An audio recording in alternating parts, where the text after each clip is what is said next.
आ जाएं।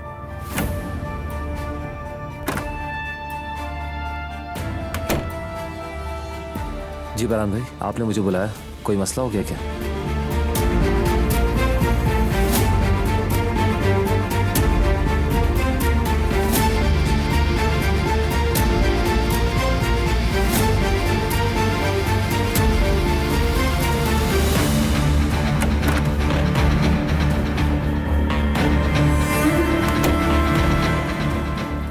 खुश आमदीद करीम बेटा।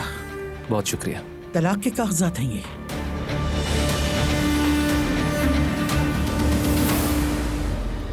बिलाखिर तुमने अपनी गलती सुधार ली। तुम जो जरूरी हो वो करो। ठीक है बरहान भाई, आगे के मामलात मैं देख लूंगा। मैं अभी जाकर कार्रवाई शुरू कर देता हूँ। चलिए, इजाजत दीजिए।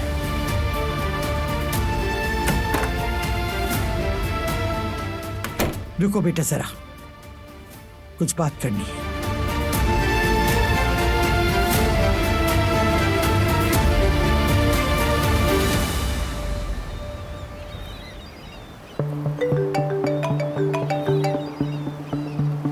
जो आदमी हमें ले जाएगा उसकी कॉल है। हेलो, हम आ रहे हैं। आने की जरूरत नहीं। मगर क्यों? मैं समझी नहीं। देखें, हमें यहाँ से फौरन निकलना होगा। पुलिस को पता चल गया, हम पर छापा पड़ा है। अब ये काम खत्म समझो। अच्छा, तो फिर कब? मतलब हम जल्द से जल्द कब जा सकते हैं? ये तो नहीं पता। मेरी तरफ से इत्तला का इंतजार कर। जैसे ही कुछ होगा मैं बताऊंगा।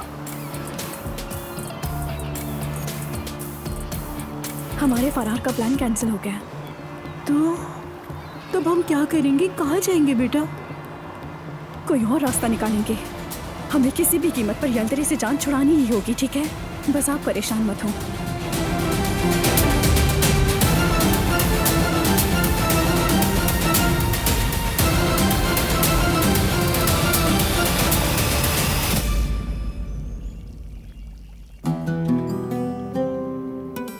मैं तुम्हें मुबारकबाद देना चाहती थी।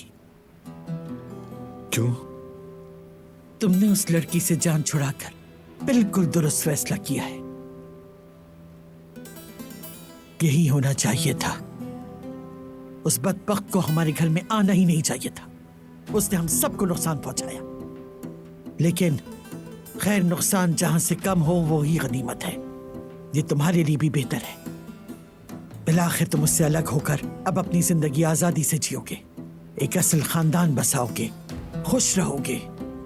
बात खत्म हो गई आपकी। इजाजत दें तो मुझे कुछ काम है। जरूर जाओ बेटा।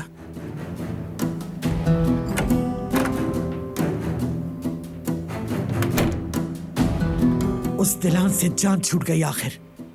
बस यही खुशी बहुत है हमारे लिए।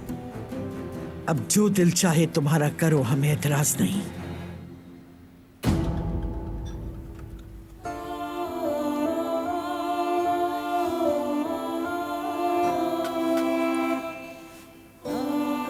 चले ना कुदरत अंकल, आपको खाना खाना ही होगा।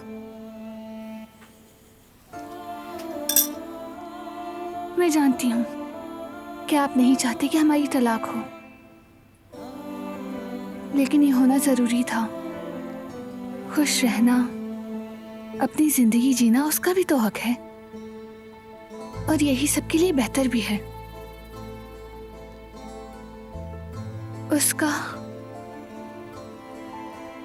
उसका दिल बहुत खूबसूरत है।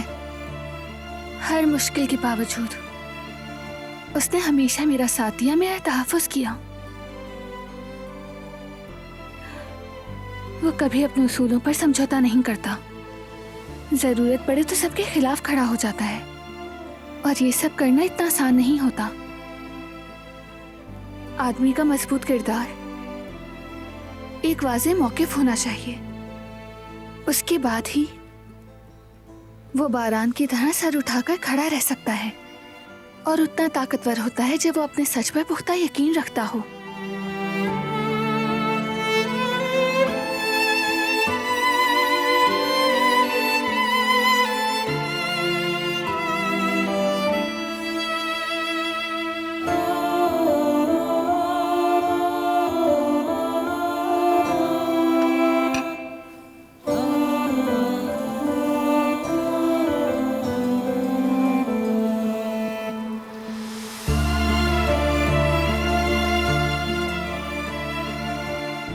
गुल नहीं है क्या?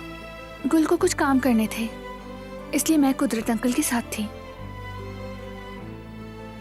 लेकिन ये खाना नहीं खा रहे।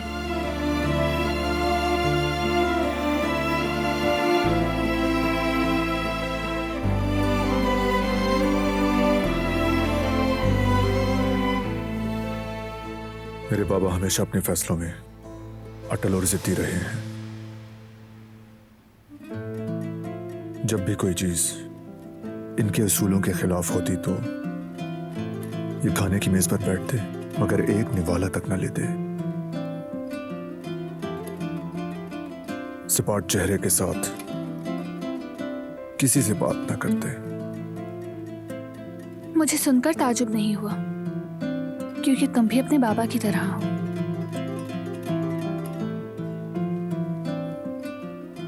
काश मैं इन जैसा बन सकता।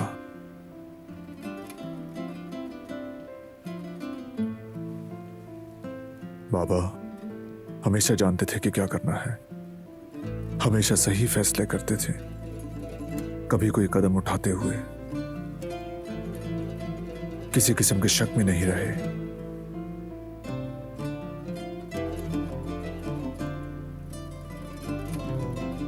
तुम भी बिल्कुल अपने बाबा के जैसे ही हो, हमेशा से सही फैसले करते हो।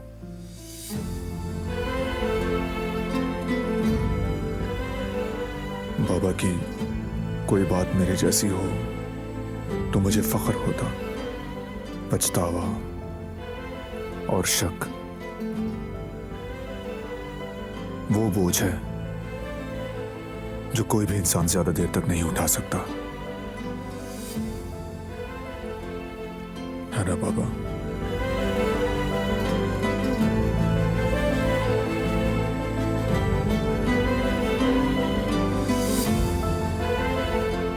और मेरे बाबा ये भी कहा करते थे कि जिसके दिल में पछतावा हो उसके लिए दुनिया तंग हो जाती है ना बाबा?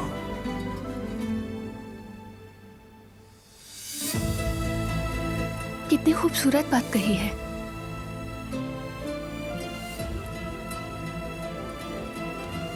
मैं इन्हें खिलाता हूं। अगर तुम ख्याल रख रहे हो तो मैं इजाजत चाहूंगी। हाँ ठीक है।